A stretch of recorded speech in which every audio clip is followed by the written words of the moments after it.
Raul Lobato aqui falando. E olha só, vou fazer uma pergunta que é baseada numa experiência clínica que a pessoa às vezes demora muito tempo para perceber. Você sabia que o seu paciente pode estar sofrendo muito, com muitas dores em todas as articulações do corpo, e esse problema pode ser causado simplesmente pela falta de sono? Pois é, pessoal, isso acontece muito e é muito mais frequente do que as pessoas imaginam. Olha só, eu vou tentar explicar um pouco o mecanismo de como o sono pode atrapalhar no efeito do tratamento das pessoas. E isso é um quadro que você deve observar, porque, como eu falei, esses efeitos são subclínicos. Às vezes a pessoa vai fazer diversos exames e na literatura está dizendo lá, a pessoa tem uma inflamação subclínica e ela começa de forma aguda e depois o pH vai mudando e a cronicidade da doença vai também chegando junto. Mas quando a pessoa dorme mal, a gente sabe que o sono ele tem 4 estágios.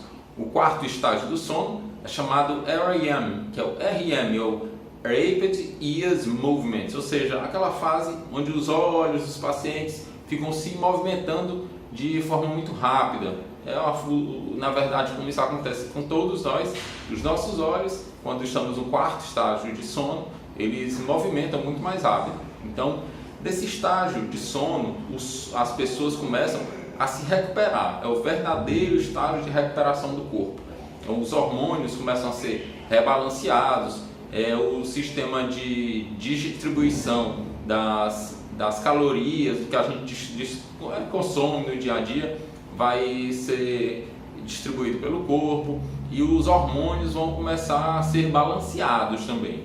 Ou seja, se a pessoa não dorme direito, ela não produz direito todos os hormônios, porque a gente aumenta muito o quadro do cortisol. E eu mesmo já passei por esse tipo de problema. E olha só, a curva do cortisol ela não é só a simples interpretação, como muitas pessoas conseguem perceber. Não é só dizer que a pessoa está muito estressada e vai ter o cortisol alto. Isso é uma parte da aula de hormônios que a gente vai falar aqui agora para vocês. Então fica ligado que é uma dica importantíssima. Se você for observar a curva do cortisol, ou seja, quando a pessoa acorda, ela está com o cortisol um pouquinho mais baixo e o cortisol vai aumentando ao longo do dia. Por isso que às vezes é importante você medir o cortisol ainda em casa. E se você não tem o sono regular, o cortisol, que vai ficar sempre alto, na maioria das vezes, vou explicar isso um pouquinho, na maioria das vezes, os hormônios como a testosterona ou alguns hormônios femininos, eles não são produzidos pelo corpo. Ou seja, a pessoa vai ter um índice de acúmulo de gordura maior, mais alto, inclusive é onde se pode observar na inspeção, quando a pessoa tem um corpo magro e só aquele acúmulozinho de gordura no abdômen, você já pode dizer clinicamente que ali é um sinal do acúmulo de cortisol. Pode investigar para a pessoa se ela tem uma vida muito estressante ou não, você vai ter a resposta quase certa de que sempre é sim, né? E o que acontece?